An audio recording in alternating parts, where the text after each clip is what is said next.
नमस्कार दोस्तों, आज हम मॉडर्न हिस्ट्री के अंतर्गत प्रेस पर लगे प्रतिबंधों के बारे में पढ़ने वाले हैं। अपने पिछले वीडियो में हमने भारतीय प्रेस के विकास को पढ़ा था और ये उसी सीरीज का दूसरा वीडियो है। आप जानते हैं ब्रिटिश गवर्नमेंट ने हमारे ऊपर शासन किया था और ब्रिटिश गवर्नमेंट की कमांड हमारे ऊपर से ना छूटने पाए, उनका नियंत्रण हमारे ऊपर बना रहे। इस वजह से उन्होंने समय समय पर भारतीय प्रेस पर निम्नलिखित प्रतिबंधों को लगाया था। उनमें सबसे पहला है सेंसरशिप ऑफ प्रेस एक्ट 1799। इसकी चर्चा सबसे पहले हम कर लेते हैं। ये सेंसरशिप ऑफ प्रेस एक्ट 1799 है। 1799 में आपको पता होगा 1798 के आसपास लॉर्ड वेलेस्ली भारत में आता है, सहायक संधि को लेकर के आता है और इसने सहायक संधि को लाने के साथ साथ ही भारतीय प्रेस पर प्रतिबंध लगा दिया और ये जो एक्ट लाया उसको प्रेस नियंत्रण अधिनियम के नाम से जाना जाता है। इसमें कहा गया कि जो संपादक होगा और जो मुद्रक होगा यानी जिसकी प्रिंटिंग प्रेस होगी और जो मालिक होगा जो उसमें पैसे लगाएगा न्यूज़पेपर में, उनका नाम देना आवश्यक होगा। यानी कोई भी न्यूज़पेपर छापा जाएगा उनमें इन तीनों लोगों का नाम देना बहुत जरूरी होगा।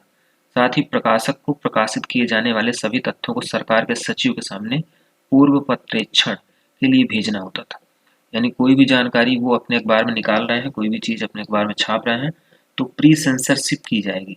सबसे पहले उसको जांचा जाएगा, परखा जाएगा ब्रिटिश गवर्नमेंट के द्वारा कि उसमें कोई गलतियां तो नहीं है और जब वो पूरी तरह से अस्वस्थ हो जाएंगे उसके बाद उस न्यूज़पेपर में उस चीज़ को छापा जाएगा।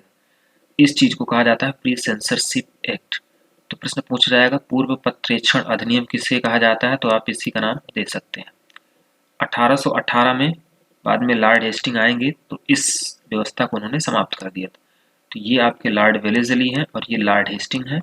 इन्होंने इस व्यवस्था को इंट्रोड्यूस किया जबकि इन्होंने इस एक्ट को समाप्त कर दिया था। इसके बाद दूसरा एक्ट आता है लाइसेंसिंग रेगुलेशन एक्ट। लाइसेंसिंग से आपको समझना है, इस शब्द बस को उठा लेना है। जॉन एडम्स एक व्यक्ति आता है स्थानापन्न गवर्नर जनरल बन करके और उसने लाइसेंसिंग रेगुलेशन एक्ट को पारित किया 1823 में। थोड़े समय के लिए आता है, 4-6 महीने के लिए। ये इसको हिंदी में अनुज्ञप्ति नियम कहा जाता है और उसमें एक बात ये कही गई, मुद्रणालय स्थापित करने से पहले लाइसेंस लेना अनिवार्य कर दिया गया। यानी कोई भी व्यक्ति अब न्यूज़पेपर छापने के लिए कोई कारखाना खोल रहा है या प्रिंटिंग प्रेस खोल रहा है तो उसको लाइसेंस लेना पड़ेगा। बिना लाइसेंस लिए कोई व्यक्ति प्रिंटिंग प्रेस को स्टार्ट नहीं कर सकता है।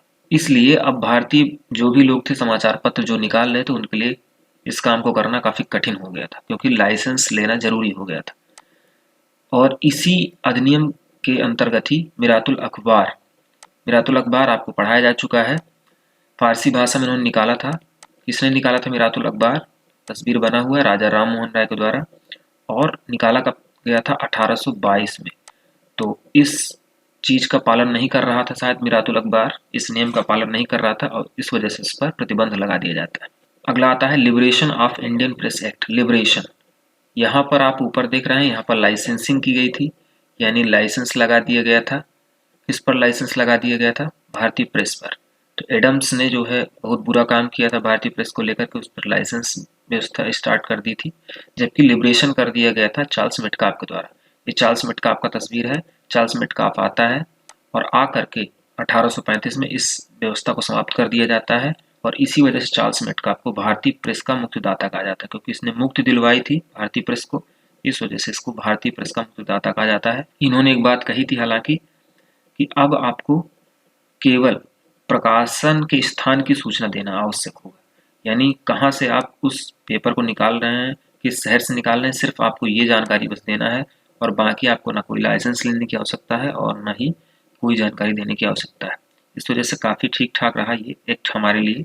चौथा और सबसे महत्वपूर्ण एक्ट की बात कर लेते हैं। इसको वर्नाक्युलर प्रेस एक्ट के नाम से जाना जाता है। हिंदी में इसको देसी भाषा समाचार पत्र अधिनियम के नाम से जाना जाता है। मतलब क्या होता है? वर्नाक्युलर शब्द का ही मतलब होता है देसी भाषा। देसी भाषा का मतलब अंग्रेजी, फ्रांसीसी, पुर्तगाली, ये जो भी विदेशी भाषाएं हैं इनके अलावा जो भी भारतीय भाषाएं होंगी, जैसे मराठी हो गई, बंगाली हो गई, गुजराती हो गई, हिंदी हो गई, तो ये सारी देसी भाषाएं हैं और इन देसी भाषाओं पर प्रतिबंध लगाया गया है। तो क्या प्रतिबंध लगाया गया है, आइए इसको जान लेते हैं। तो वर्नाक्युलर प्रेस एक्ट को जानने से पहले सबसे पहले उन कारणों की चर्चा कर लेते हैं जिन कारणों से वर्नाक्युलर प्रेस एक्ट को लगाया जाता है। उनमें सबसे पहला जो कारण था सेकेंड एंग्लो अफगान वार यानी द्वितीय आंग्ल अफगान युद्ध। द्वितीय आंग्ल अफगान युद्ध 1878 में ही स्टार्ट हो जाता है और 1880 तक चलता है। और इस द्वितीय आंग्ल अफगान युद्ध में अंग्रेजों ने भाग लिया था। भारतीय जो भी व्यक्ति थे वो नहीं चाहते थे कि अंग्रेज इस समस्या में उलझें, यानी अफगानिस्तान के ऊपर अटैक करें।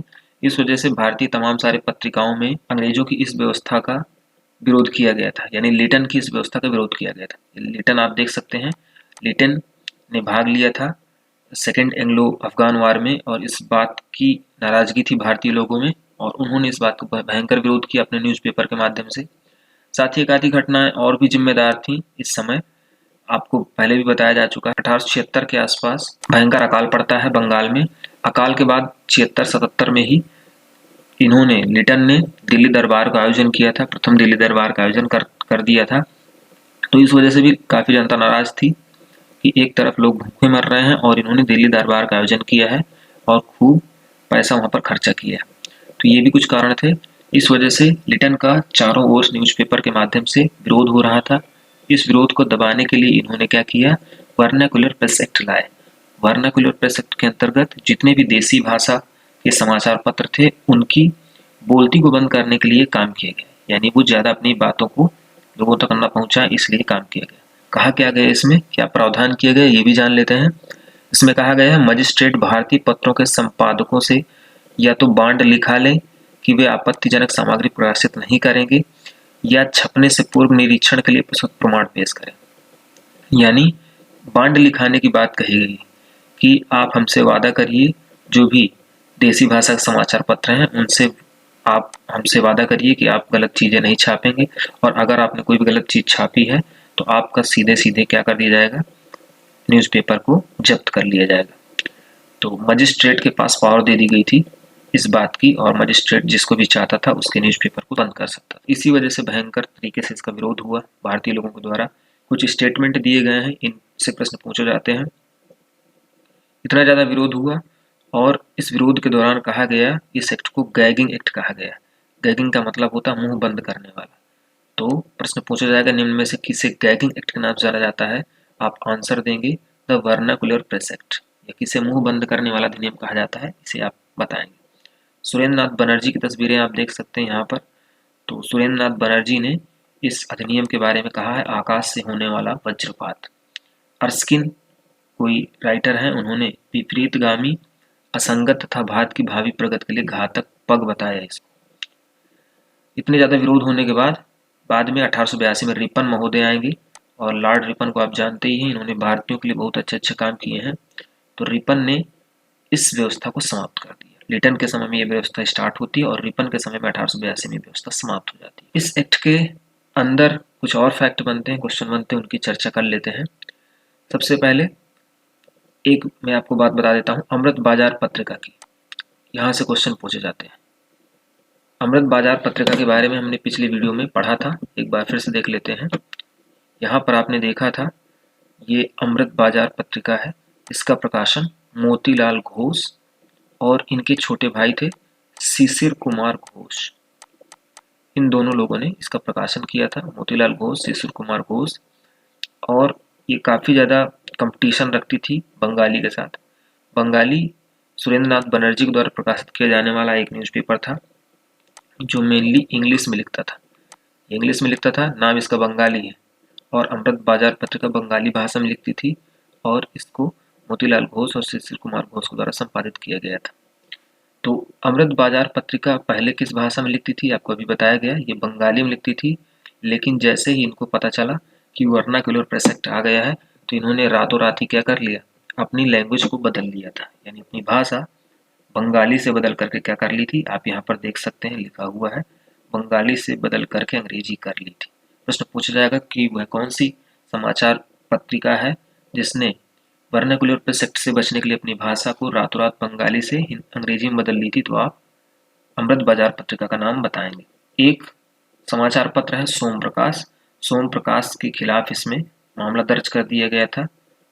जबकि पायनियर एक ऐसा न्यूज़पेपर था भारतीय, क्योंकि पायनियर इंग्लिश का न्यूज़पेपर है, इस वजह से इसने बहुत ज़्यादा सपोर्ट किया था, बहुत ज़्यादा समर्थन दिया था इस एक्ट को कि भारतीय जो भी भाषाओं में छपने वाले न्यूज़पेपर हैं उन पर प्रतिबंध होना चाहिए। समाचार पत्रों को लेकर के सबसे पहली बार जो कोई भारतीय अगर गया था जेल, वो आपके सुरेंद्रनाथ बनर्जी हैं। इस तरह से वर्नाकुलर प्रेस एक्ट के बारे में आपने समझ लिया है। ये टॉपिक भी आपका कंप्लीट हो गया है। अपने अगले वीडियो में हम भारतीय राष्ट्रीय कांग्रेस से पहले के जो संस्थाएं हैं उनको अध्ययन करेंगे। अगर हमारे वीडियो आपको पसंद आ रहे हैं, अपने दोस्तों को ज़्यादा से ज़्यादा शेयर करिए। मिलते हैं अगले वीडियो में, तब तक के लिए नमस्कार।